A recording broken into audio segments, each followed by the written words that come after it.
चिदाकाश लीला ललित चिन्मय प्रेम प्रकाश। श्री हर्षण हिया लीला विमला रामचरित रसरास। श्री गौर देव आराध्य की अंतःलीला भाष। प्रेम प्रदायिनी रस भरी मृदुला कहत रसास। मृदुला कहत रसास। श्री सीताराम जी महाराज की जय।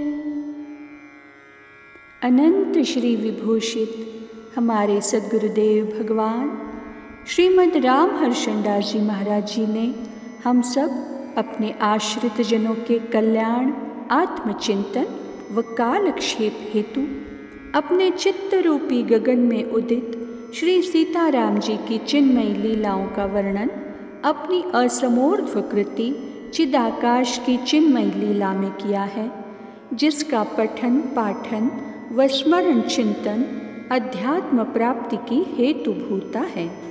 उपरोक्त ग्रंथ की क्रमशः वाक सेवा प्रस्तुत की जा रही है।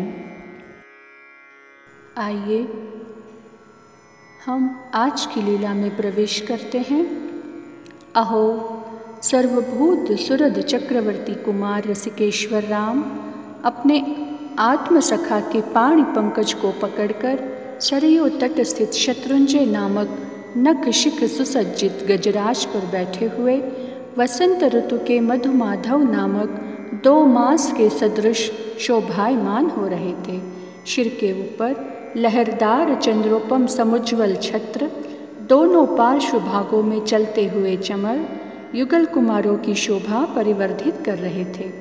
शेष तीनों चक्रवर्ती नंदन अन्य मैथिल राजकुमारों के साथ नखशिखांत आभूषणों से आभूषित वायु वेगशाली अच्छी जाति के नवीन सुंदर घोड़ों पर चढ़े हुए शत्रुंजय को बीच में रखकर चल रहे थे। वादक लोग वाद्यों की तुमुल ध्वनि से अवनी और आकाश को शब्दायमान कर रहे थे।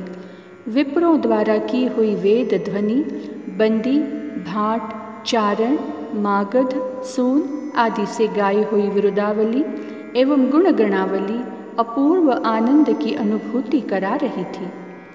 नट नर्तक और विदूषक अपने अपने कार्य कौशल्य का प्रदर्शन कर रहे थे।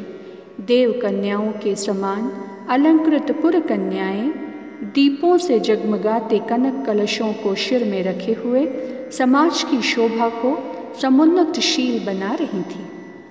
जनपद एवं पौर समाज यथोचित स्थान में स्थित पुर की ओर चलने को उद्यत था। श्री चक्रवर्ती जी महाराज से प्रेरित उक्त समाज सीताकांत की अध्यक्षता में सीताग्रज की अगुवानी के लिए आया हुआ। ज्यों ही सरयू किनारे से पुराभिमुख गतिशील हुआ, त्यों ही भूमि और नभ में नगाड़े बजने लगे।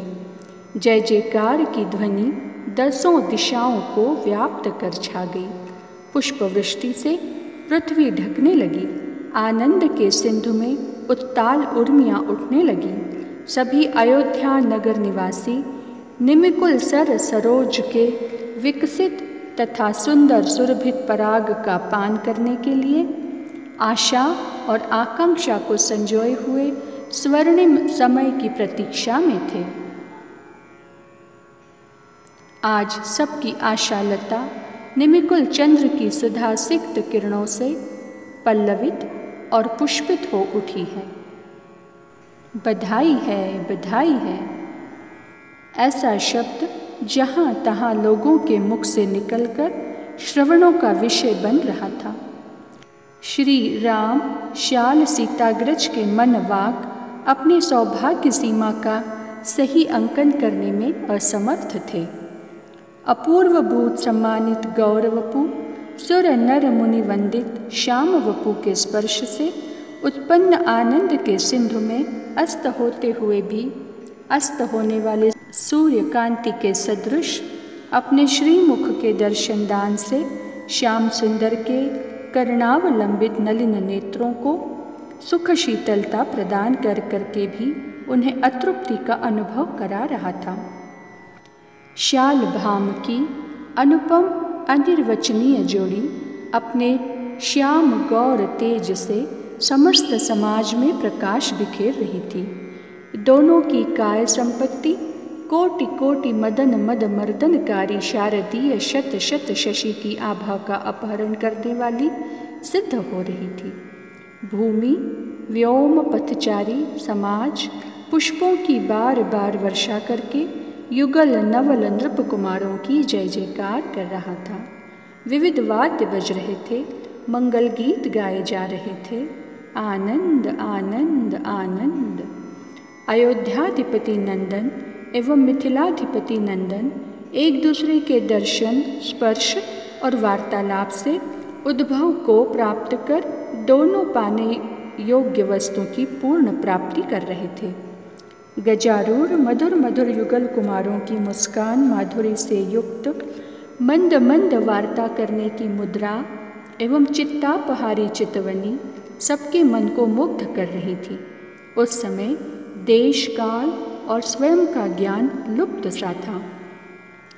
अवसर अनुकूल जानकर सखे आज के नयनाभिरामीय दिवस की प्रतीक्षा कब से हमारे नेत्र नित्य कर रहे थे।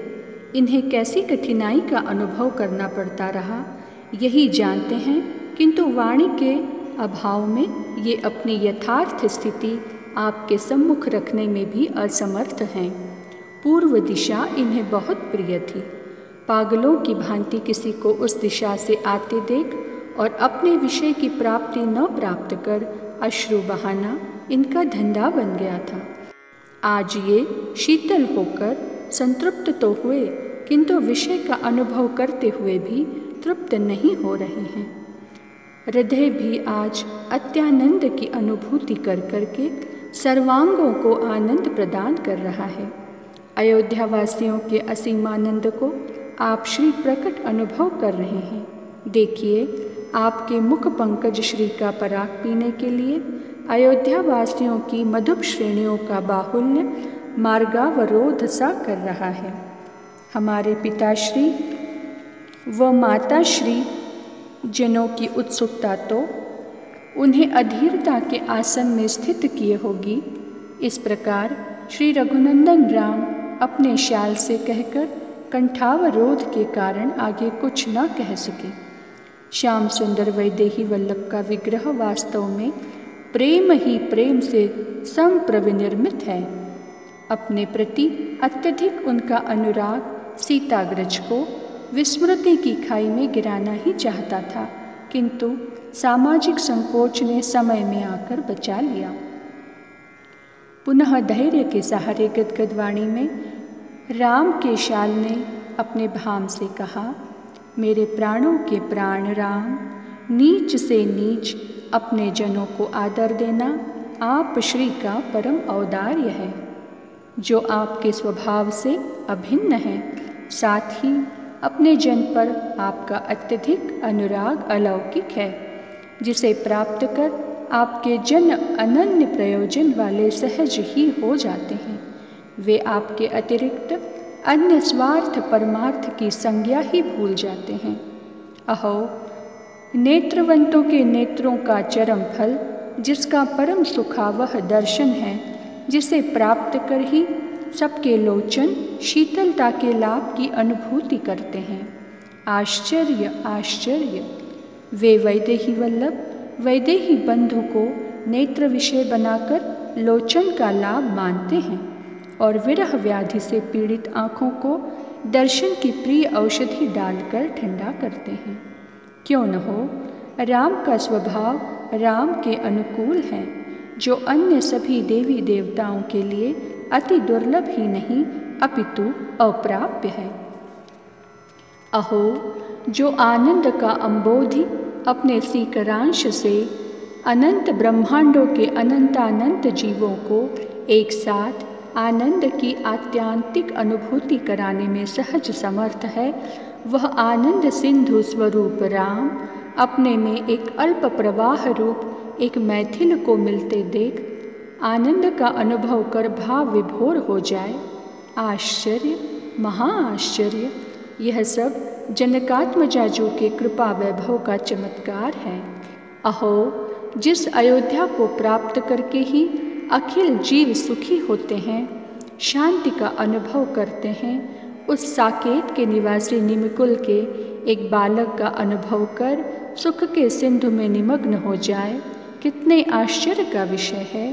अतएव इसमें भानुकुल कमल दिवाकर अपने धाम राम की अकारण कृपा ही मात्र कारण है और कुछ नहीं। राम यह सीताग्रज आप श्री को सर्वभावेन वैदेही के वधू काल में समर्पित हो चुका है। आपका यह सहज शेष भोग्य व रक्ष है। आप श्री इसके उपभोग प्रक्रिया के प्रकार में स्वतंत्र हैं, क्योंकि भोग्य भोक्ता के इच्छानुकूल होता है। आप चाहे इसे अपने से बड़ा बनाकर उपभोग करें, चाहे छोटा बनाकर, चाहे जूतियों के स्थान में रखें, चाहे मुकुट के स्थान पर, इसकी मात्र इतनी इच्छा है कि आपका सहज संबंध अपनी आकार त्रय प्रधान वस्तु से बना रहे। सुनते ही राम ने अपने हृदय का हार अपनी शाल को बनाकर कहा कि आपका स्थान मेरे हृदय और नेत्र में है। इनको शीतल करते रहना ही आपकी अपने राम की सेवा है और यही मेरी भोग्यानुभूति है।